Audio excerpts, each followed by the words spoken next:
Selling a home is very different from buying a home. Buying a home generally involves emotions and feelings, but selling one typically centers on maximizing profit potential.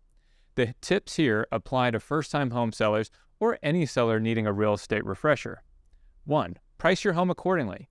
You don't want to create the wrong impression by pricing your house high and then reducing it, nor do you want to leave money on the table. A reputable listing agent, like myself, can help you here. Don't choose your cousin's sister-in-law who only dabbles in real estate. You'll fare much better if you select an experienced real estate agent who sells a fair number of listings but also represents a fair number of buyers, because they'll know the mindset of buyers, which is an important tool to have. We will analyze comparable sales and prepare an estimate of value called the CMA for comparative market analysis. It is okay to compare this to the Zestimate on Zillow, but know that we can point out specific variances that will challenge this number. Zillow is not the best predictor of your actual home's value. I have the experience and education to provide you with a more accurate opinion of value. Next, home staging to boost selling power and appeal. I will advise you on preparing your home for sale. Most homes show better with about half of the furniture removed. If a buyer walks in the door and wonders whether anybody lives in the house, you've done a good job. Consider home staging to boost your selling power and appeal. Now, as a side note, painting is the single most effective improvement you can make. Don't let dings in the woodwork or scrapes on the walls make your home reflect deferred maintenance. Next, the best day to list your home. The time periods will vary depending on your local community, the weather, time of the year, and a host of other factors, including the state of your present real estate market.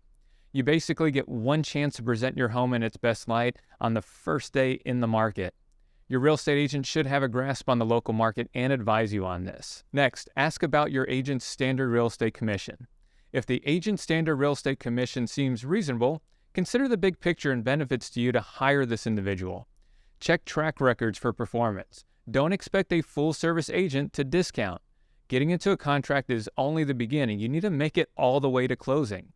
Your home will not sell itself, despite what you may read or hear, or the propensity of real estate websites to make the process appear as easy as the click of a mouse. It's not. You don't know what you don't know. To get the most money for the sale of your home, you will most likely rely on the professionals that you have hired. Don't try to pit agents against each other either to compete for commission, or you'll increase the chances you'll end up with a weasel. And trust me, you don't deserve a weasel. Next, be flexible with home showings.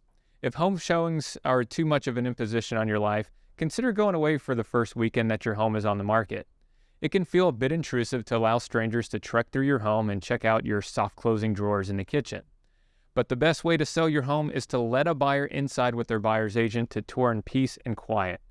Buyer's agents prefer to show without interference. So leave the house when buyer's agents show up. Anything you say can and will be used against you.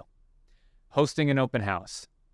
Allow an open house if your home is conducive to one. Not every home is a viable candidate for an open house, but if your home is located in an area that's close to major traffic, that is generally indicative of a reasonable expectation that the open house signs will pull in visitors. Your agent will be able to advertise the open house online, and you'd be surprised how many home buyers had no desire to buy a home until they spot an open house and subsequently fall in love. Next, insist on professional photography. Of course, if you've hired a top-notch listing agent, your agent most likely already provides professional photos. It's not enough to just get the right angle in the photo. Too often I see agents taking cell phone videos of a home, and if this is someone that you've hired, fire them as soon as you can. They do not have your best interest at hand. The most popular photos are rich in color and depth, and they entice. You can also ask to approve the virtual tour or photo tour before it's published. Next, review your listing online. Look at your home listing at the various websites to make sure the information is accurate. Agents do their best to ensure accuracy, but since it's your home, you know the details better than anyone.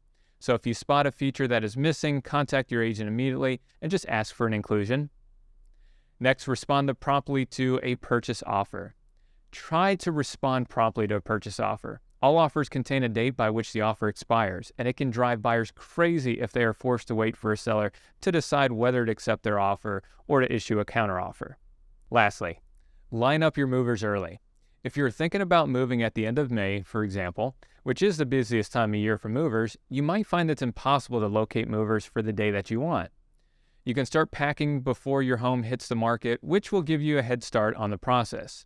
It will also give you peace of mind to be prepared. Selling can be stressful enough. So there you have it, 10 tips to ensure your home sale is as smooth as possible and you can get the most amount of money for your home. To get a valuation of your home or discuss selling your property, give me a call. I'd be happy to meet and show you what I can do to get you on the path to maximizing your home's value.